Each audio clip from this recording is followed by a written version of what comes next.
Olá pessoal, boa noite, vamos entrando aí. Boa noite a todos, vamos conversando aqui devagarzinho hoje sobre síndrome da dor orofacial felina. Obrigado quem está entrando.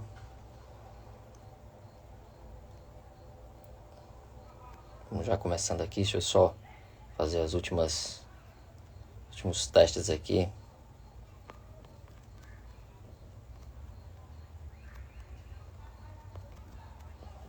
Vamos começando aqui. Hoje eu vou também, pessoal, sortear para quem está presente aqui na live, né, 2 vagas para a comunidade Dr. Cat, tá? No plano trimestral. Então, 3 meses aí, 2 vagas para quem está acompanhando essa live. Se quiserem divulgar. Boa noite, boa noite.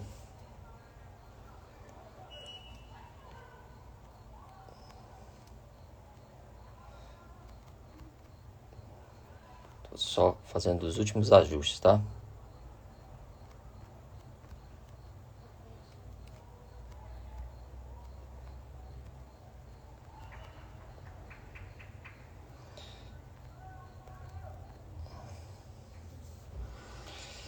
Boa noite a todos. Boa noite, João Paulo.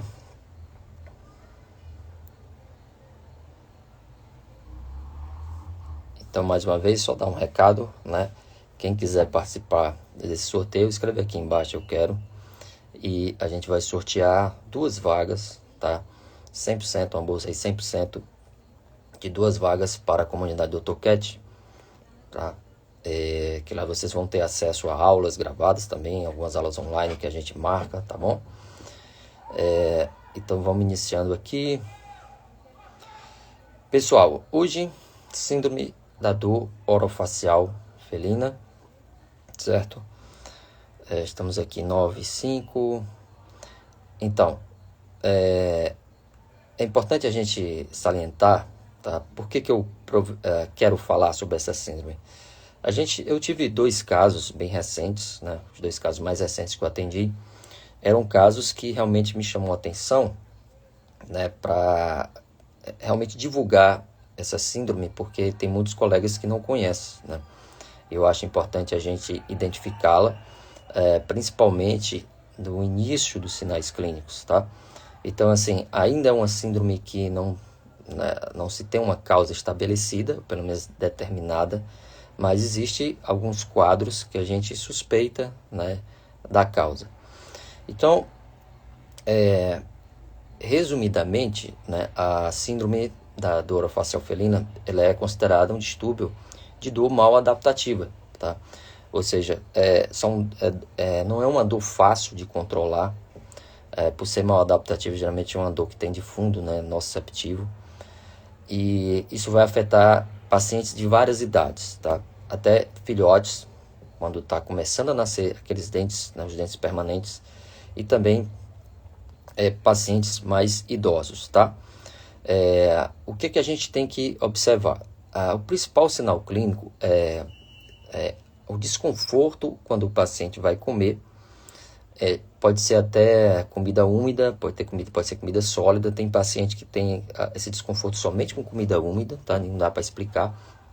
Quer dizer, tem algumas explicações que eu vou falar para vocês, mas chama a atenção. O principal sinal clínico, né, é realmente uma dor, geralmente ela é unilateral, geralmente, e esse gato ele vai ter uma movimentação, né, ele vai tentar colocar a pata para dentro da boca, como se estivesse removendo alguma coisa que estivesse presa, né? Então, assim, alguns até suspeita de corpo estranho, né? Porque aquele movimento, tá? Eu vou colocar um vídeo aqui rapidinho para vocês. Vamos aqui, peraí, deixa eu consigo.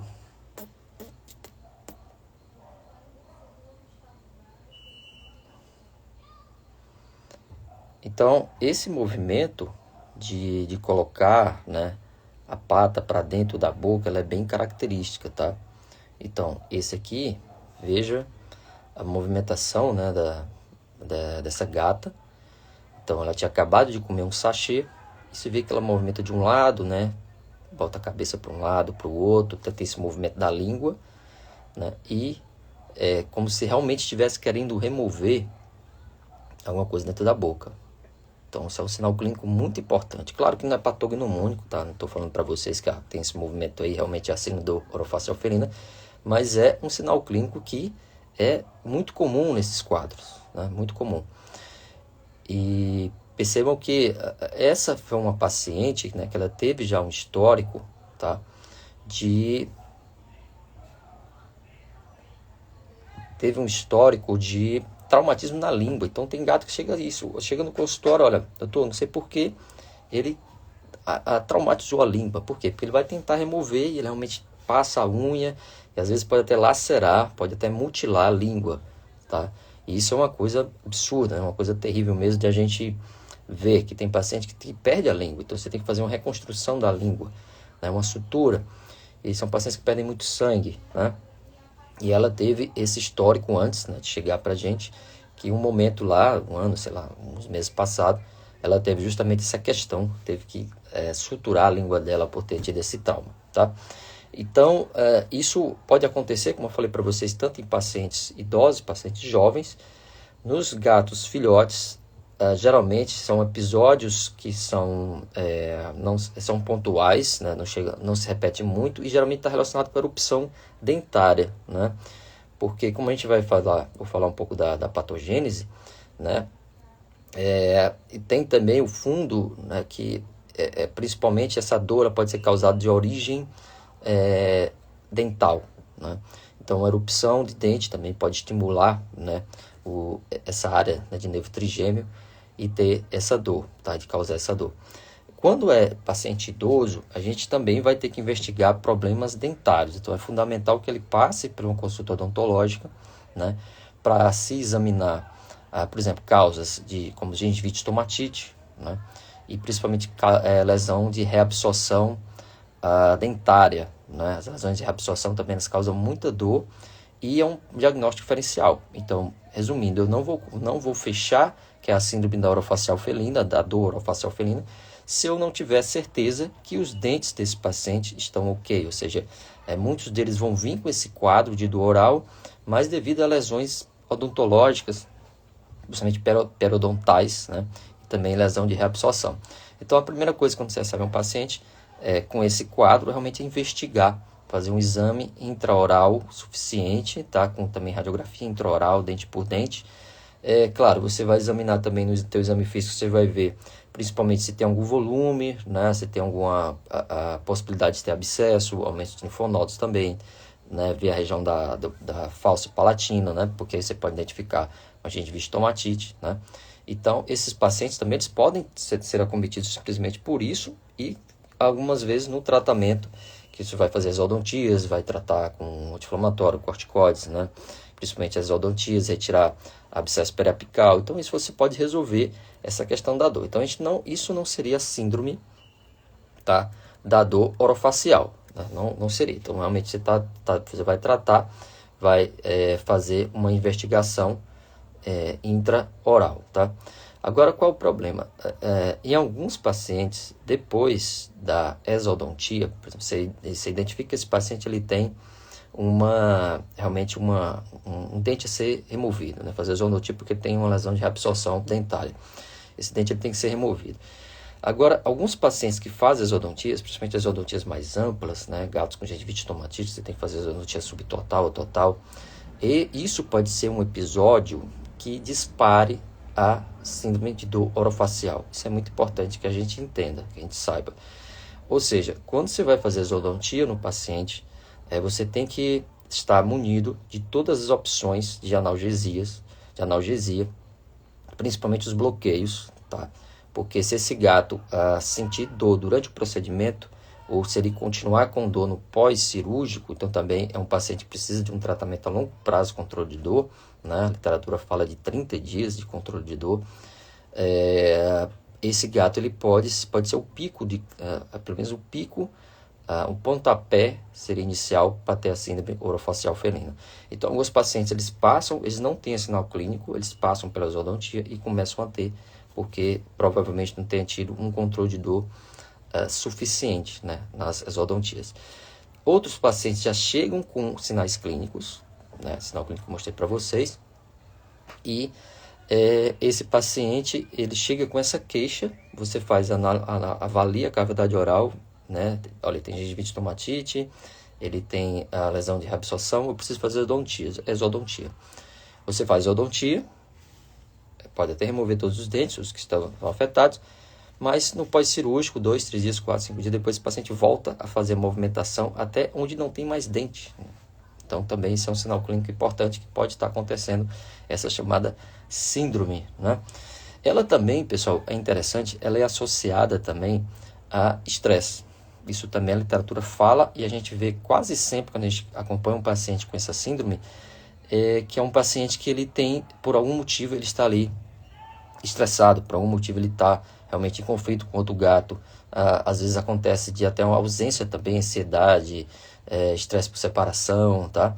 Então, assim, fatores ambientais, predisposição genética, por exemplo, o gato da raça burmês, na literatura é o que é mais afetado, mas aqui a gente tem muito, né, paciente, SRD, os próprios siameses, então assim, também em relação à raça eu não vejo muita predisposição, mas a literatura fala que o burmês, ele é um gato que é muito mais afetado por essa síndrome. Então, predisposição genética, né, a própria questão da ansiedade, do estresse, ou seja, fatores ambientais, tanto que a gente vai ver que é uma parte muito importante do tratamento, é a modificação ambiental multimodal, né? Então, é uma doença que também vai ser ajudada com a diminuição do estresse. Alguns pacientes, a gente vai perceber que ele fica bem em alguns momentos, se estressa, volta todo o processo, né?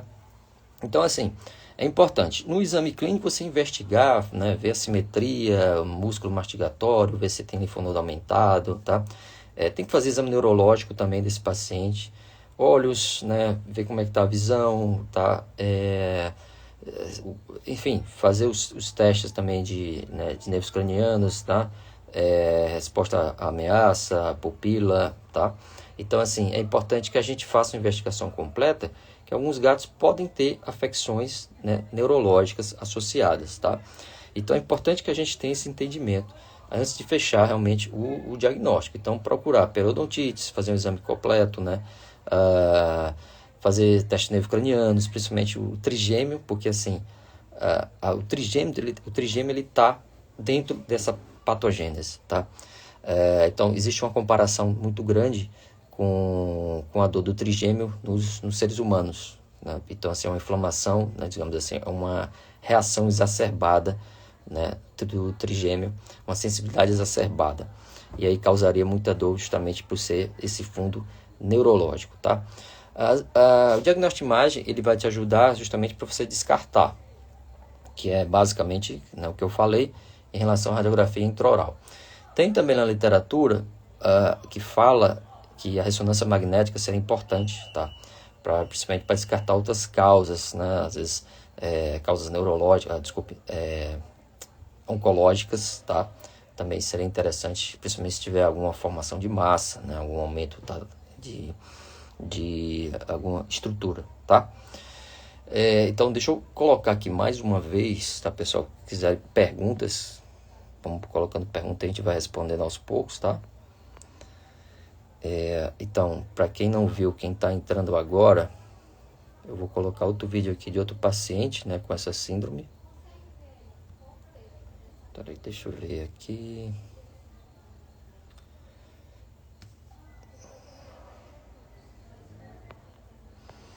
Então, como falei para vocês, aqui tá bom. Então, perceba, essa gatinha aqui, no consultório, né? A gente forneceu alimento úmido.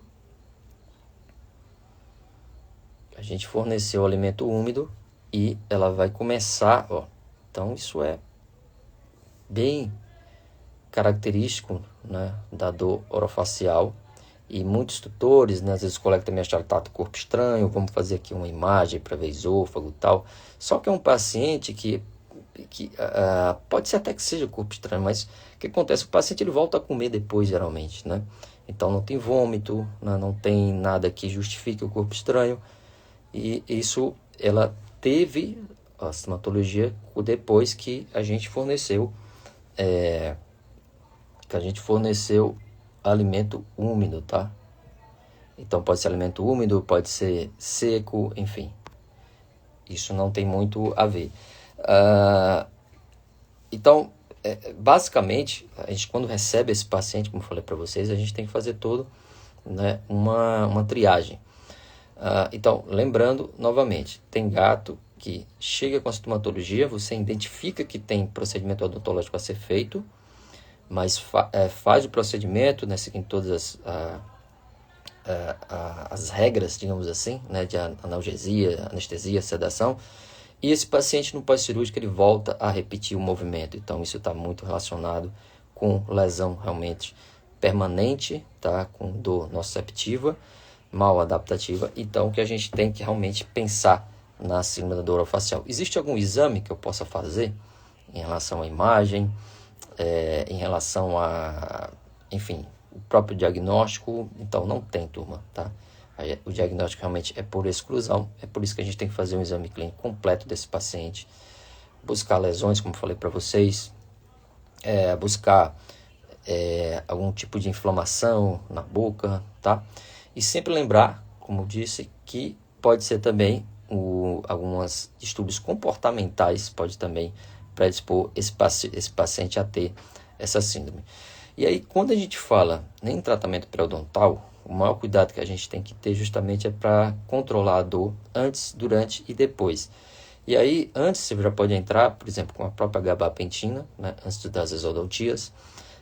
Você vai, durante a anestesia, o ideal é que você faça bloqueios. Então, existem vários tipos de bloqueios que vai fazer para a exodontia.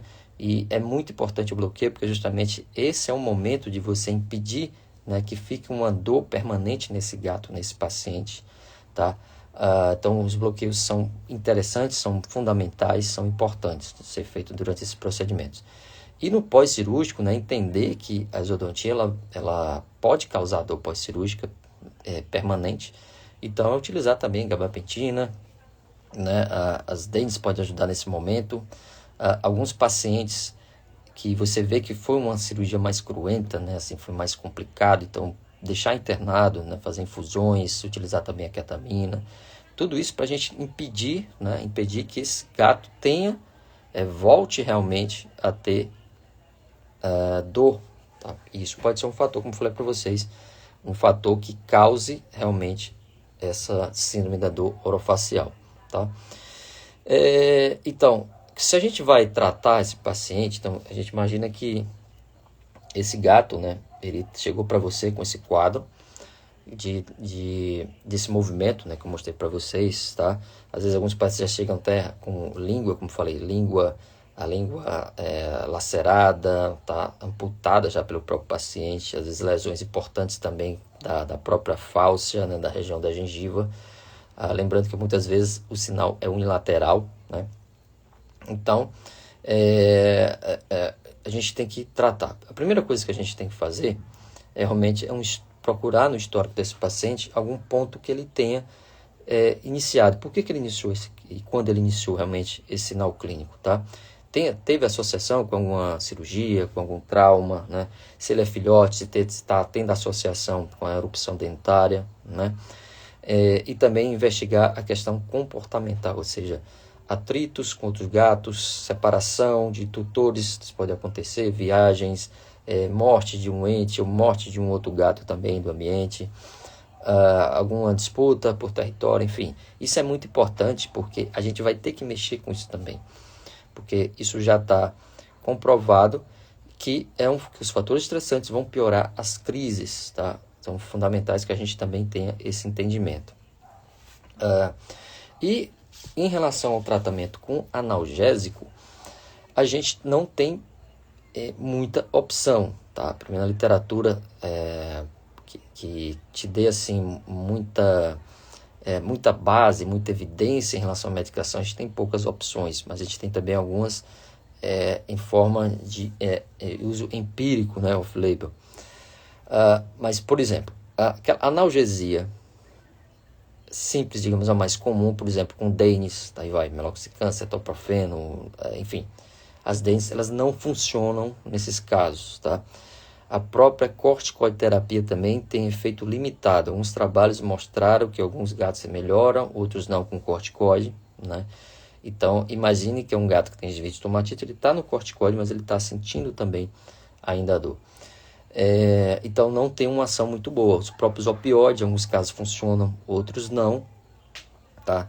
Então, de novo, é por isso que é importante a gente fazer com que esses pacientes entrem e saiam sem dor nesses procedimentos odontológicos, né? É muito importante, porque depois a gente vai ter uma complicação até de como tratar essa dor. Se a gente fala de dor mal adaptativa, a gente tem a principal opção, seria a gabapentina e a pré-gabalina, né?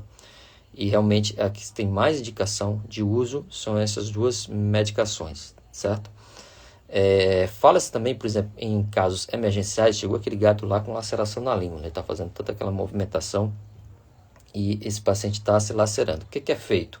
Primeiro, colocar um colar elisabetano nesse gato, né? Não tem como, tem que ter colar elisabetano. Então, coloca o colar, aí, claro, você vai fazer uma anestesia, vai investigar, né, o que é preciso, se vai ter sutura e tal. E é um paciente que tem que ficar internado, porque você vai ter que fazer um controle de dor que o tutor não vai conseguir fazer em casa. Por exemplo, infusões, né, você pode usar, enfim, o fentanil, ketamina, tá? A dexmedetomidina. Então, assim, é um quadro grave que você precisa internar esse paciente. Então, não é só anestesiar, suturar, mandar para casa, que ele provavelmente vai ter outra crise dessa, né? Então, assim, fundamental que a gente tenha esse entendimento. Para casa, seria realmente os gabapentinoides, tá? Que aí vem para gabalina, gabapentina, tá? Que é o mais indicado. Isso, pessoal, pelo menos 4 semanas. Não tem como ser menos do que isso, tá? São 4 semanas, tá? Alguns pacientes a gente consegue realmente controlar totalmente com a pregabalina, por exemplo, ou gabapentina, outros não. E aí, nesses casos que não se tem um efeito, pelo menos 100% da gabapentina, o paciente ainda tem crises, né, menos suaves ou um pouco frequentes, mas mesmo assim, se com 4 semanas esse paciente ainda tem sintomatologia, seria outra opção a gente fazer, por exemplo, o fenobarbital, certo? Ele é anticonvulsivante, sim, você está tratando convulsão? Não é bem em relação à convulsão, mas é porque ele vai ter um efeito lá, né, no sistema gabaminérgico, e é uma opção principalmente para controlar, né, esses episódios de uma forma mais eficaz. Você pode associar com a gabapentina. Tem também trabalho com o topiramato, porque o topiramato ele é um medicamento também considerado anticonvulsivante, que ele é um medicamento importante no tratamento de enxaquecas, né, em seres humanos, e tem artigo que mostrou que ele tem uma ação bem interessante, né, no trigêmeo do gato. Então, também é uma opção de ser utilizado esse topiramato, certo? Então, a primeira linha é sempre investigar a questão do ambiente, certo? Ou seja, existe uma grande possibilidade, tá, do estresse, do combate, tá, de fuga, enfim, ser o gatilho para essas crises. Então, é importante a gente também ter essa questão ambiental. E depois você vai seguir aquela analgesia, tá? Pregabalina, gabapentina, depois se não resolver fenobarbital, tem o topiramato, enfim. Então, não tem muita opção de medicação com evidências estabelecidas por artigos, tá? Mas também tem relatos de tratamento com amitriptilina, principalmente em pacientes que têm também aquela questão ambiental muito evidente ali. Corticoides, enfim, até antibióticos já tem descrição, mas não é o caso, né? Mas tem trabalho que trouxe... tem um trabalho que eu acho que pegou 132 casos, mais ou menos, no Jornal de Medicina Feminina, eles falam, e teve casos que eles viram na literatura, ou pelo menos de relato de uso de antibiótico, mas não tem indicação nenhuma. Então, realmente, é controle de dor. E aí, quando a gente fala da questão, certo, do controle ambiental, é sempre a gente procurar, né, seguir aqueles 5 pilares, não sei se vocês já conhecem, ouviram falar, do bem-estar do gato, né? Então, assim, você tem que deixar esse gato com seguro, enfim, tem que ter recursos seguros, né, que se fala provisão de recursos seguros, ou seja, tem que ter seus próprios arranhadores, sua própria caixa de areia, né, onde esse paciente vai dormir, tá, onde ele vai comer, onde vai se alimentar. Então, ele tem que ter um local seguro para isso. Então, se ele tem uma competição, por exemplo, com outro gato, né, pela caixa de areia, então o paciente vai se estressar bastante. E uma das questões, uma das doenças que pode surgir com estresse é justamente a síndrome da dor orofacial. Esse gato ele tem que ter local para brincar, né, para fazer exercício, para pular, correr, subir, aliás, fazer aquele comportamento predatório. Então, isso é muito importante. Isso é outro pilar também importante para a saúde do gato, né? E evitar, claro, mudanças, tá? Muitas mudanças, às vezes é impossível de ser evitado. Por exemplo, o tutor vai se mudar, né? Vai morar em outra casa, então você tem que preparar também esse ambiente antes, né? Então, mudanças bruscas, a gente sabe, para o gato é muito ruim. Tudo isso, né? Por que eu estou falando? Porque realmente pode acontecer. Então, isso pode ser o gatilho para esse tipo de síndrome, tá? Para esse tipo de dor. Então é muito importante que a gente tenha também esse entendimento, porque isso é obrigatório, né? Isso não é uma coisa opcional no tratamento da síndrome da dor orofacial felina, tá?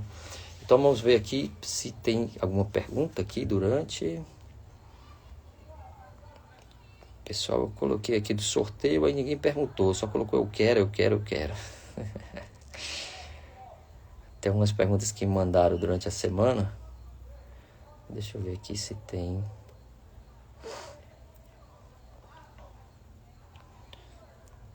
Vamos lá. Aqui não apareceu pergunta, pelo menos até agora. Então deixa eu responder aqui algumas que me passaram durante a semana. Então, seguinte, teve uma pergunta que se repetiu bastante, né? Que justamente eu já até falei um pouco aqui na live. Deixa eu só puxar aqui.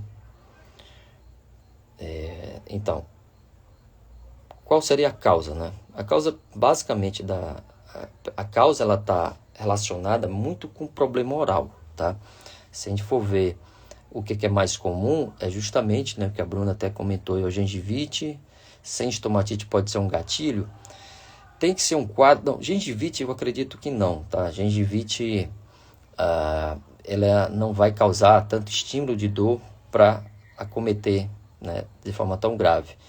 Agora, assim, as periodontites, por exemplo, e principalmente a gengivite e estomatite, que causam dor mais intensa, né?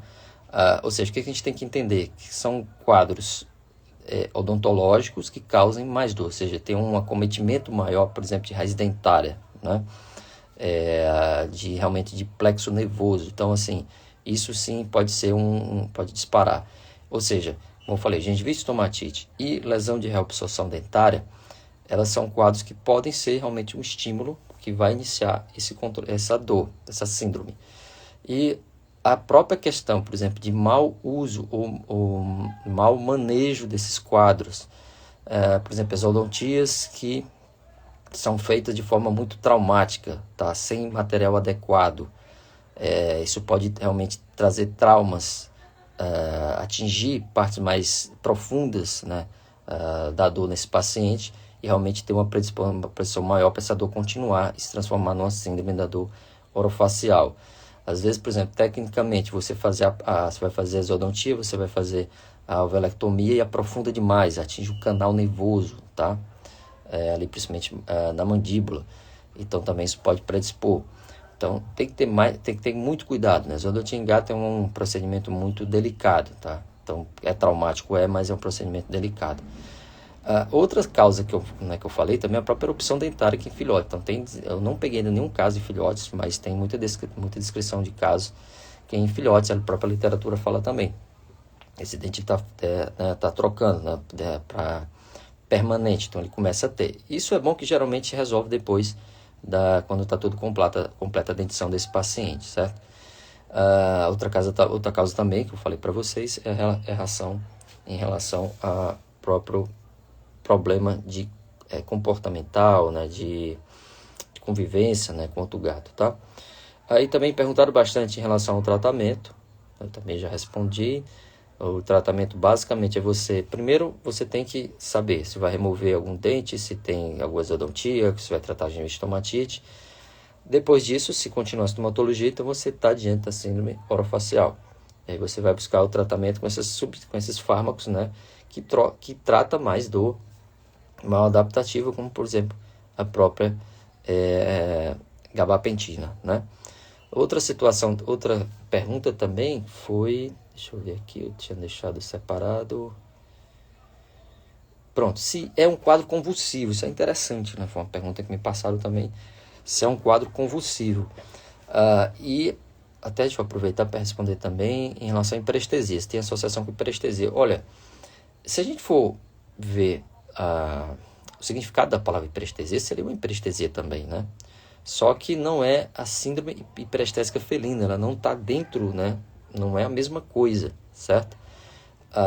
Mas aparentemente, né, se a gente for falar um pouco da patofisiologia ou fisiopatologia, são síndromes parecidas, tá? Controle de dor difícil, né? Que geralmente está associado também a problemas comportamentais, neurológico, comportamental, pode ser tratado também com anticonvulsivante, né?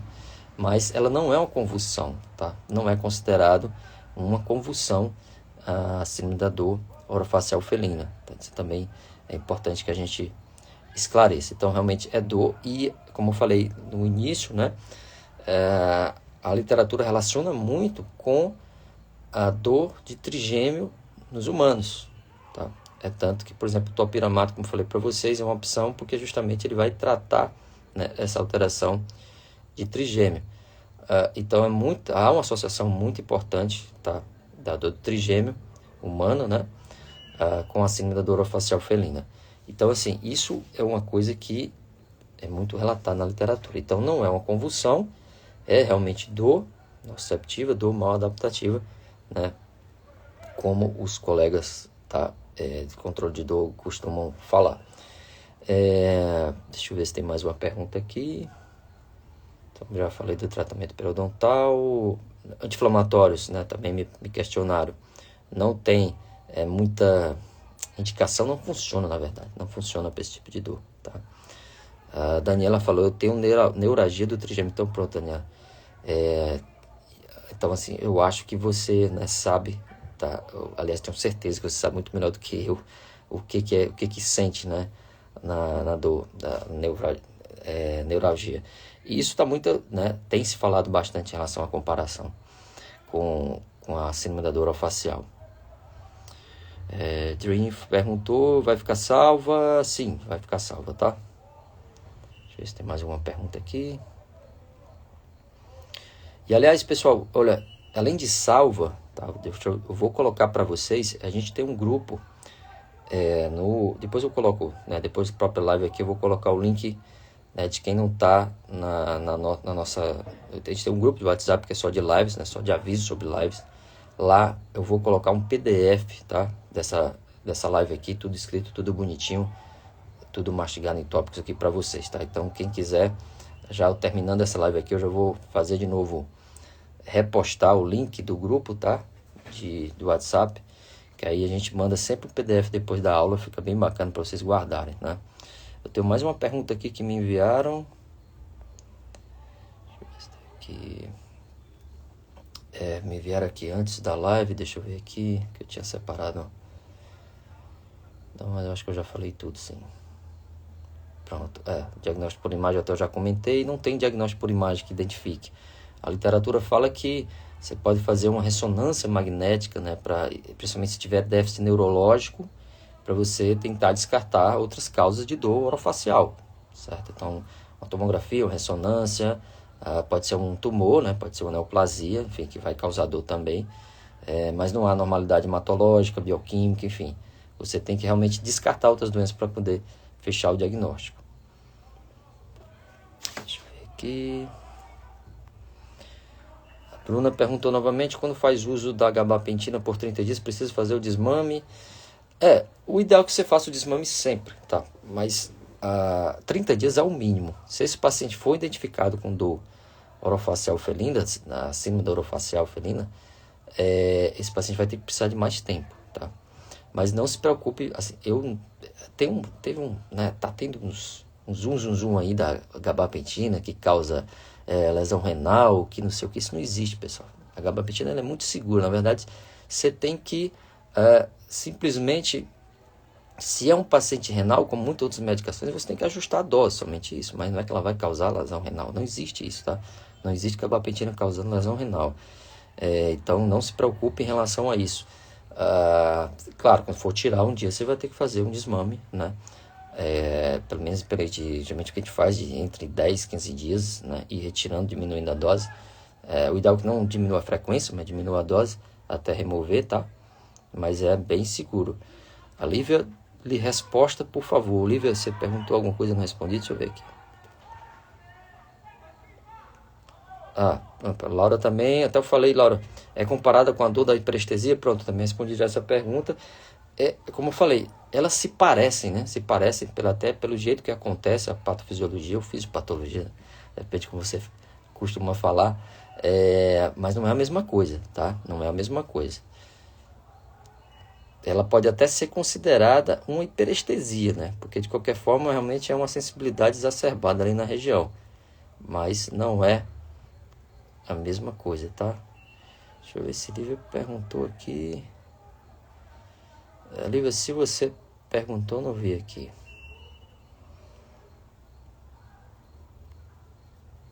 Mas qualquer coisa pergunta de novo.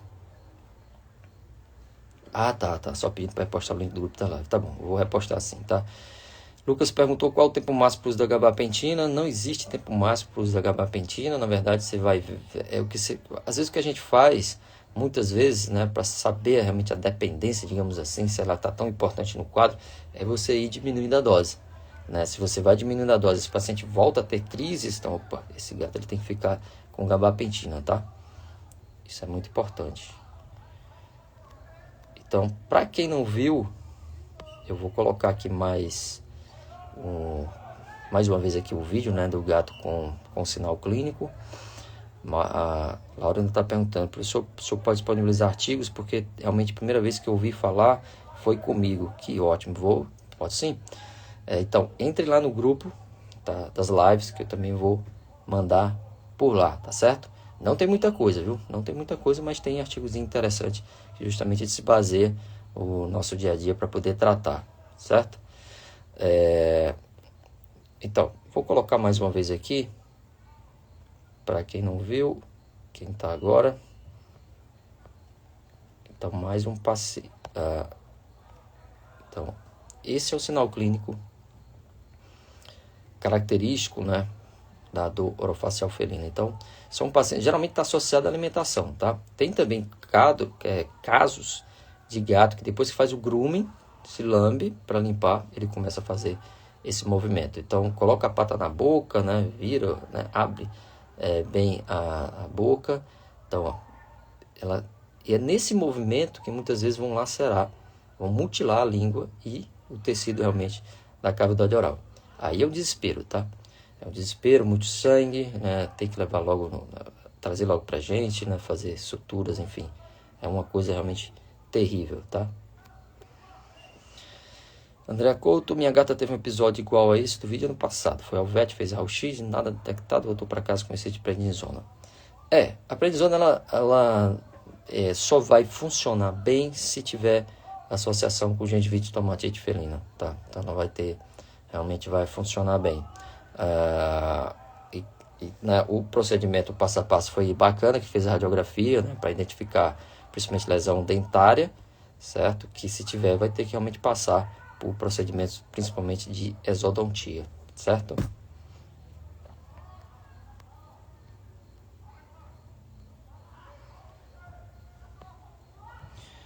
Então é isso, pessoal. Mais alguma dúvida aí? Está terminando já a live. Daniel falou uma dor maldita, caramba, deve ser muito mesmo. Falam que é uma das piores dores, né, que você pode sentir. Pronto, André falando, eu realmente nunca ouvi nenhum outro médico falando sobre esse comportamento, é um alívio, um ano depois saber se na época tinha um diagnóstico. Então, depois falando, um dos intuitos realmente, pessoal, é falar sobre essa doença, né, porque como eu tenho citado, então assim, eu também quero convidar vocês a participar do evento, né, o gato enigmático. Por que o gato enigmático? Porque existem algumas doenças, muitas no gato, que os sinais clínicos são inespecíficos, às vezes muito pouco percebidos, mas são pacientes que têm doenças graves, né, que precisam realmente de um diagnóstico geralmente precoce para poder ser tratado. Então esse é o nosso intuito, objetivo do evento que a gente vai ter 1, 2 e 3 de junho, tá? São 3 aulas gratuitas sobre justamente o gato enigmático, que a gente vai pegar vai apanhar as principais doenças, como por exemplo a síndrome da dor orofacial felina é uma, que tem sinais clínicos discretos, às vezes mal percebidos, né, mal identificados, tá? Mas que são doenças que precisam de tratamento muitas vezes urgente, né? Então, também está na minha própria bio, tem um link lá para vocês escreverem, né? 1, 2 e 3 de junho, o Gato Enigmático, 3 dias de aula, que a gente vai apresentar muitas, basicamente como se chega ao diagnóstico de uma forma precoce dessas doenças que são mais enigmáticas no paciente. Então, falar para vocês sobre passo a passos, né? A nossa experiência justamente de 15 anos aí com medicina felina, para justamente encurtar diagnóstico para vocês, tá? Aí a Laura perguntou também, deixa eu ver aqui, peraí. Pregabalina, a Letícia está perguntando. Sim, pregabalina é uma boa opção, tá? A pregabalina, a diferença que a gente vê do uso dela em relação à gabapentina, que geralmente ela seda mais, então ela dá mais sonolência, tá? Isso é uma coisa bem evidente. Você vai ter que ajustar a dose em alguns pacientes, que ela pode causar mais sono, tá? Mas pode ser usada assim, ela tem grande indicação nesse quadro. Aí Laura, e vai usar a GABA somente nos momentos de crise? Não, ela a longo prazo, tá? São pacientes que vai passar muito tempo com gabapentina. Lembrando, pessoal, tem que ver também a questão comportamental, tá? Identificar se esse gato não está tendo conflito com outros, né? Se não está sendo perseguido, ou se ele é o dominante que está querendo dominar tudo, tá? Se tem, por exemplo, um tutor que viajou, né? Enfim, tem que também ver o comportamento, tem que ver o ambiente, na verdade, ver o ambiente desse paciente, o que a gente pode melhorar. A Bruna perguntou se tem casos que é necessário uso contínuo de GABA. Sim, tá? Eu vou falar para vocês que é o mais comum usar a longo prazo. Lucas, se no caso que foi citado nos comentários, primeiro raio-x e nada foi detectado, seria interessante repetir raio-x periodicamente? Não. A questão do raio-x é o seguinte, é principalmente radiografia intraoral, né? É a radiografia que você vai identificar se tem dente para ser feita exodontia. Basicamente seria isso. Se não tem no primeiro momento, então isso não é o caso. Claro que um paciente que tem a síndrome da dor orofacial, são pacientes que, se tiverem problemas depois, né, odontológicos, isso vai piorar. Então, sem dúvida, ele vai ter que ser acompanhado, né? Letícia, é isso mesmo. A maioria dá sono. Que, às vezes, no início do tratamento não é uma coisa ruim, entendeu? Porque é um paciente que você precisa realmente, às vezes, sedar, porque ele pode se lacerar, né? Por isso que ele tem que estar com colar elisabetano, tá certo?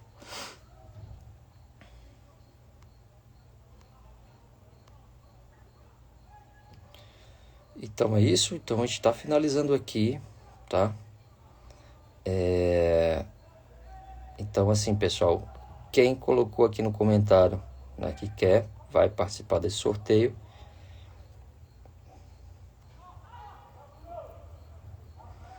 E aí vou colocar o link do grupo, tá certo? Deixa eu ver se tem mais uma pergunta aqui.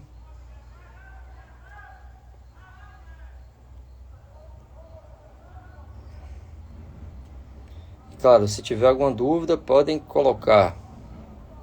Depois pode mandar também aí um direct, né? Tirar dúvida. A questão dos artigos, lembrando, vou colocar os artigos e vou colocar também lá no nosso grupo, né, de live, vou colocar também um PDF com resumo aqui da live, com muita informação importante. Lá vou colocar a dose também de medicação, né, que a gente não tem sentido estar falando de dose de medicação, enfim. Mas que vocês também encontram de uma forma bem fácil, tá?